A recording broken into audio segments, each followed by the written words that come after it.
Okay, moving on to solving systems of equations using matrices. Okay, now let's first of all take a look at how we did it previously, solving systems of equations by elimination. Okay, if I look at this, okay, so this is the first equation. Now, supposing I want to eliminate the x's, I would multiply this equation, okay, multiply it by -2 and add to the first equation. Okay, so multiply this by -2, we're going to get -2x, we'll get -8y, and we will get +4. Okay, let's just check on that one. Multiply by -2. Okay, when I add these together, I will get -11y, because again the x's have cancelled, equals 11.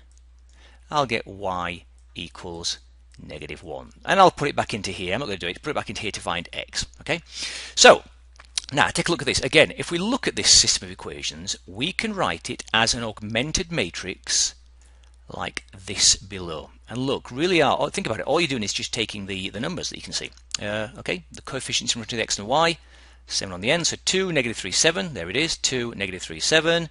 Okay, here.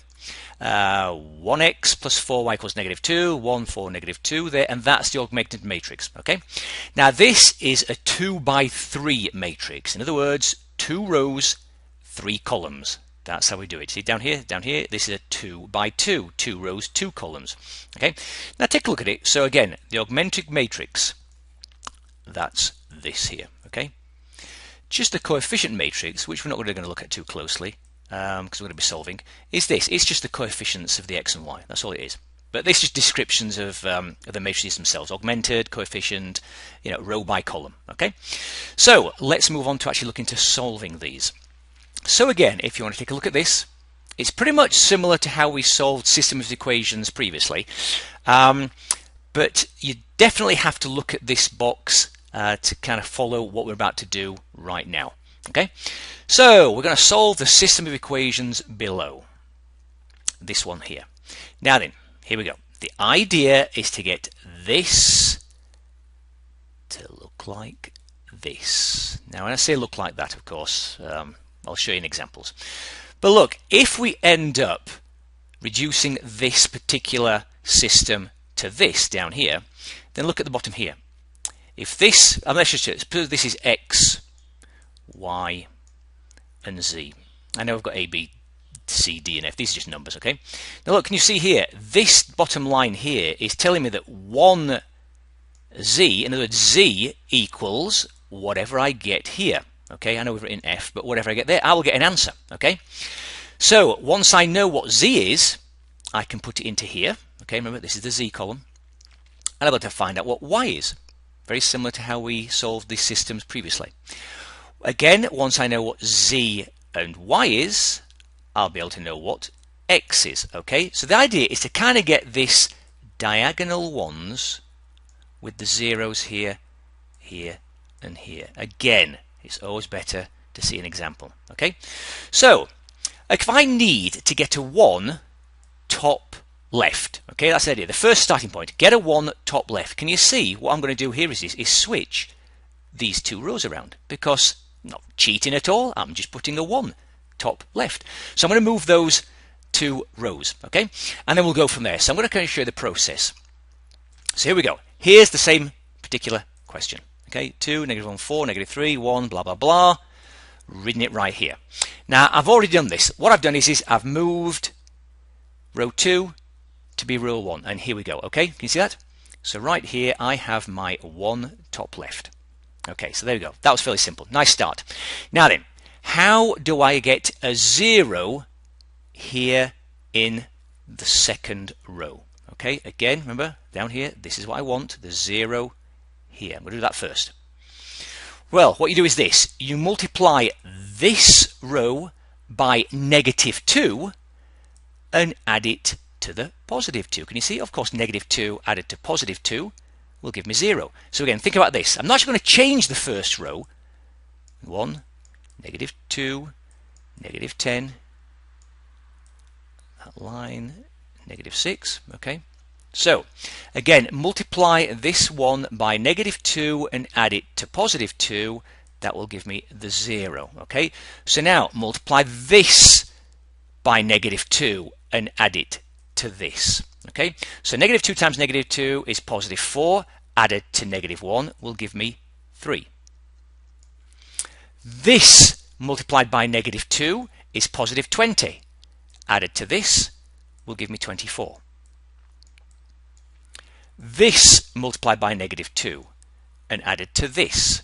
So negative 6 times negative 2 is positive 12, added to negative 3 will give me 9. There we go. I've got my second row. I've got a 0 where I want it. Okay. Now then, how about this to be a 0 here? Start of the third row. Okay, so I'm going to multiply this top row by negative 3 and add it to this, okay? Because negative 3 and a positive 3 will give me 0. So again, that's my 0. Now don't forget, I'm also going to multiply this by negative 3, which will give me positive 6. Add it to this, will give me 6. Okay? Okay, so this multiplied by negative 3 is 30. Added to this is 34. Okay? And also this multiplied by negative 3 and added to this. So what's that? That's 18, add a 7 is 25. Okay? Right, there we go. Let's have a look, see what they've got. Any answers over here? So what they've got. So they're moving forward on. Let's go down here. Oh, say, okay, so we can see that particular line there, okay, is what I have here, okay. So again, I've got the 0 there. Great, 1, 0, 0 in that particular column. Again, we're looking to get this here. So I've just got that there, okay, but I still need to go further.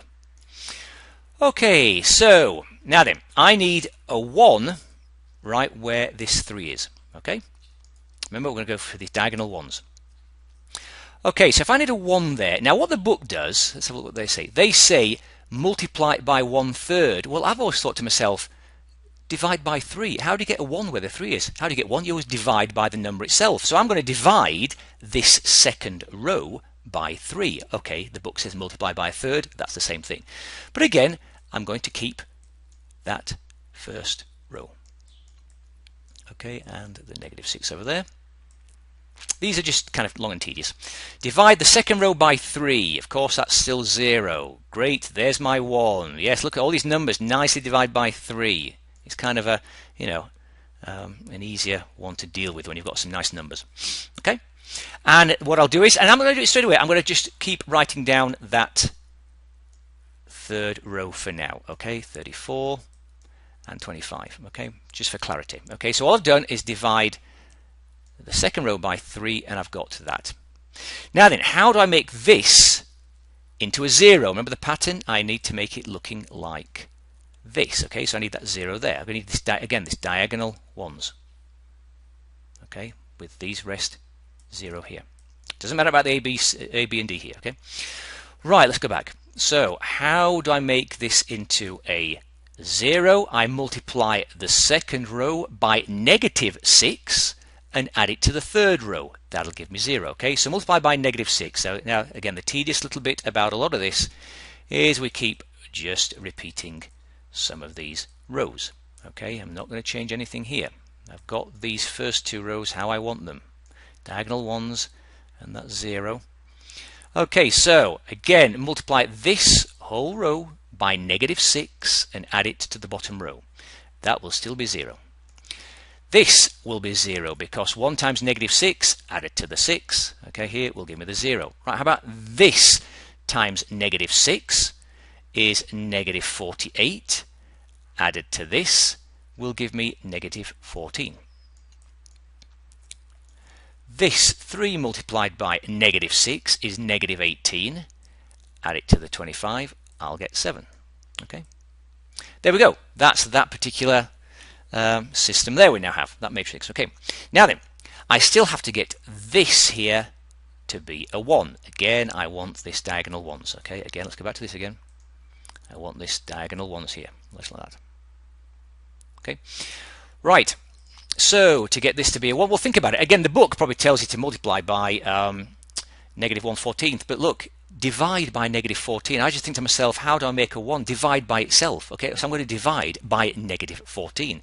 But I still tediously need to write and repeat those first 2 rows. This is where the time comes when you're doing these things, especially when you're trying to do it on a video and write this down. So again, that's okay. These are okay. But remember, I'm now dividing this last row by negative 14. There's the 1. So 7 divided by negative 14 is negative 1/2. Not great. I don't like fractions. None of you do.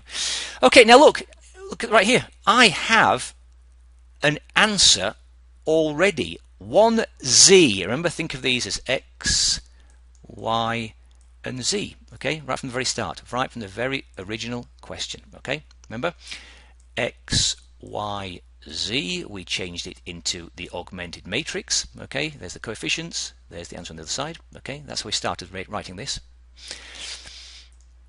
Okay, so I already have an answer. Z equals negative 1/2. Okay, that's what z is.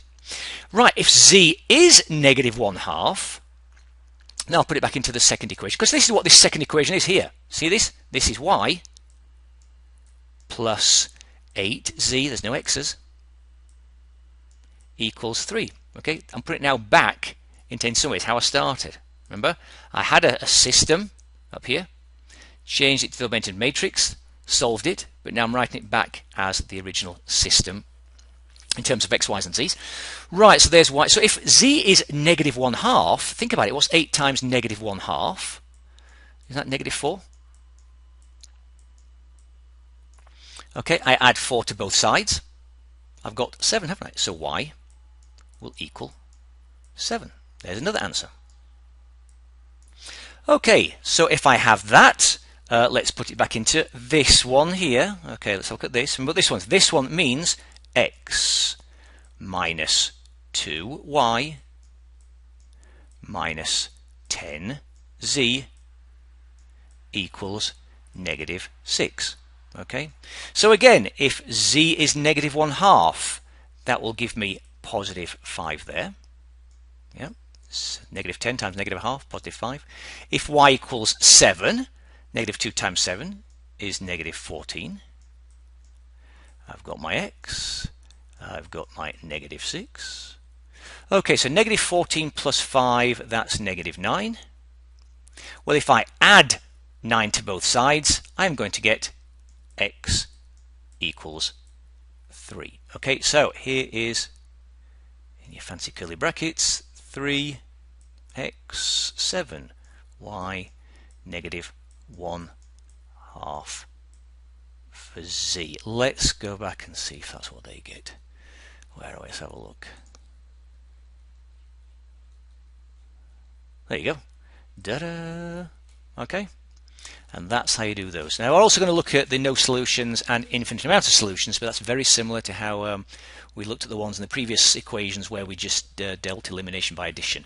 In other words, you might get something that makes no sense, that's no solutions. You might get something that like 0 equals 0, if you looked at the previous videos. Well, that's infinite amount of solutions, so it's just how to write the answers.